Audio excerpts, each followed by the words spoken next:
بسم اللہ الرحمن الرحیم۔ السلام علیکم۔ نامور سخی حاتم طائی کا بیٹا عدی بن حاتم اسلام اور رسول اللہ صلی اللہ علیہ وآلہ وسلم سے سخت دشمنی رکھتا تھا۔ ہجرت کے 9ویں سال حضرت علی رضی اللہ تعالی عنہ کی قیادت میں اس قبیلے کی طرف لشکر بھیجا گیا۔ عدی شام بھاگ گیا، لیکن اس کی بہن سفانہ اور قبیلے کے دیگر افراد قیدی بنا لیے گئے۔ رسول اکرم صلی اللہ علیہ وآلہ وسلم نے حاتم کی بیٹی کو آزاد کر دیا اور اسے زاد سفر بھی فراہم کیا۔ عدی بن حاتم کہتے ہیں کہ میری بہن جب میرے پاس پہنچی تو اس نے مجھے کہا کہ تم فوراً رسول اللہ صلی اللہ علیہ وآلہ وسلم کی بارگاہ میں پہنچو۔ اگر واقعی وہ نبی ہیں تو تمہارے جیسے آدمی کا ان کی تصدیق و تائید میں پیچھے رہ جانا بڑی افسوسناک بات ہوگی، اور اگر وہ بادشاہ ہیں تو ان کے یہاں تمہاری ناقدری نہیں ہوگی۔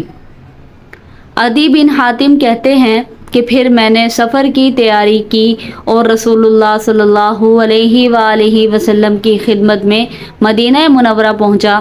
میں نے اس سے پہلے نہ تو ان کے پاس اپنے پہنچنے کی اطلاع بھیجی تھی، نہ ان سے اپنے لیے امان حاصل کی تھی۔ البتہ مجھے اس بات کی اطلاع ہو گئی تھی کہ انہوں نے میرے متعلق اپنے اصحاب سے فرمایا ہے کہ مجھے امید ہے کہ اللہ تعالیٰ عدی بن حاتم کا ہاتھ میرے ہاتھ دے دے گا۔ جب میں مدینہ منورہ پہنچا تو اس وقت رسول اللہ صلی اللہ علیہ وآلہ وسلم مسجد نبوی میں تشریف فرما تھے۔ میں نے حاضر ہو کر آپ صلی اللہ علیہ وآلہ وسلم کو سلام کیا تو پوچھا کون ہو؟ میں نے جواب دیا عدی حاتم کا بیٹا۔ یہ سن کر آپ صلی اللہ علیہ وآلہ وسلم اپنی جگہ سے اٹھے اور میرا ہاتھ پکڑ کر اپنے گھر کی طرف لے چلے۔ آپ صلی اللہ علیہ وآلہ وسلم مجھے ساتھ لیے چلے جا رہے تھے کہ راستے میں انہیں ایک نہایت بوڑھی عورت ملی جس کے ساتھ ایک چھوٹا سا بچہ تھا۔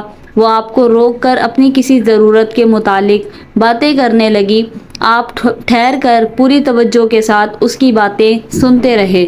دوران گفتگو میں وہیں کھڑا رہا۔ کھڑا میں اپنے دل میں سوچ رہا تھا کہ باخدا یہ بادشاہ نہیں ہو سکتے۔ بڑی بی سے فارغ ہو کر آپ صلی اللہ تعالی علیہ وآلہ وسلم نے پھر میرا ہاتھ تھام لیا اور چلتے ہوئے اپنے گھر پہنچ گئے۔ گھر میں پہنچ کر آپ صلی اللہ علیہ وآلہ وسلم نے چمڑے کا ایک تکیہ اٹھایا جس میں کھجور کے پتے بھرے ہوئے تھے۔ آپ صلی اللہ تعالی علیہ وآلہ وسلم نے اس کو میری طرف ڈالتے ہوئے فرمایا اس پر بیٹھ جاؤ، مگر آپ صلی اللہ علیہ وآلہ وسلم کے سامنے اس پر بیٹھتے ہوئے مجھے شرم آئی اور میں نے عرض کیا نہیں، اس پر آپ تشریف رکھیں، لیکن آپ صلی اللہ تعالی علیہ وآلہ وسلم نے اصرار کر کے مجھے اس پر بٹھایا اور خود زمین پر ہی بیٹھ گئے۔ یہ دیکھ کر میں نے دل میں کہا باخدا یہ انداز کسی بادشاہ کا ہرگز نہیں ہو سکتا۔ اطمینان سے بیٹھ جانے کے بعد آپ صلی اللہ علیہ وآلہ وسلم نے مجھے مخاطب کیا عدی بتاؤ کیا تم رکوسی نہ تھے؟ رکوسی یعنی کہ ایک فرقہ ہے۔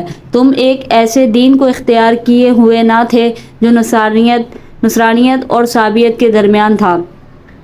بے شک میں رکوسی تھا یا رسول اللہ صلی اللہ علیہ وآلہ وسلم، میں نے آپ کو جواب دیا۔ کیا تم اپنی قوم سے مال غنیمت کا چوتھائی حصہ وصول نہیں کرتے تھے؟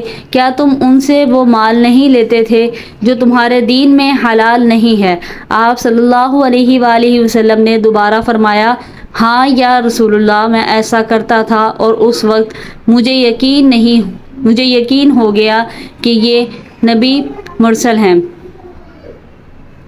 اس کے بعد آپ صلی اللہ علیہ وآلہ وسلم نے فرمایا عدی شاید تم نے اس دین کو قبول کرنے سے اس لیے ہچکچاہٹ کا مظاہرہ کر رہے ہو کہ آج مسلمان مفلس اور تنگ دست ہیں، لیکن اللہ کی قسم وہ وقت بہت جلد آنے والا ہے جب ان کے یہاں مال و دولت کی اتنی فراوانی ہو جائے گی کہ اسے کوئی لینے والا نہیں ملے گا۔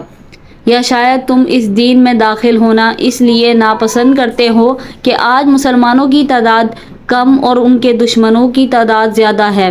لیکن اللہ کی قسم ان قریب تم سنو گے کہ ایک عورت تن تنہا اپنے اونٹ پر سوار ہو کر حج بیت اللہ کے لیے قادسیہ سے نکلتی ہے اور دوران سفر اسے اللہ کے سوا کسی کا خوف نہیں محسوس ہوتا۔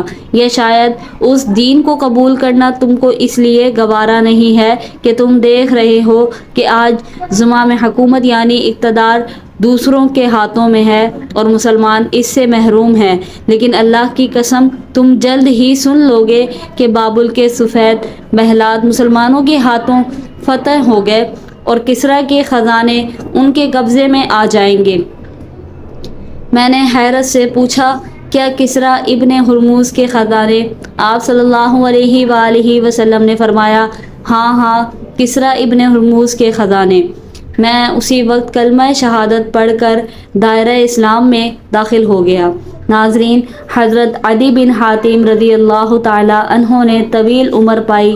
وہ کہتے ہیں، رسول اللہ صلی اللہ علیہ وآلہ وسلم کی 2 پیشن گوئیاں تو ہر باہر میری زندگی میں ہی پوری ہو چکی ہیں، صرف ایک باقی رہ گئی ہے اور اللہ کی قسم وہ بھی یقیناً پوری ہو کر رہے گی۔ میں نے ایک عورت کو دیکھا کہ وہ قادسیہ سے اونٹ پر سوار ہو کر نکلی اور بلا خوف خطرہ مکہ پہنچ گئی، اور میں اس فوج کے اگلے دستے میں تھا جس نے کسریٰ کے خزانوں پر حملہ کر کے ان پر قبضہ کیا تھا۔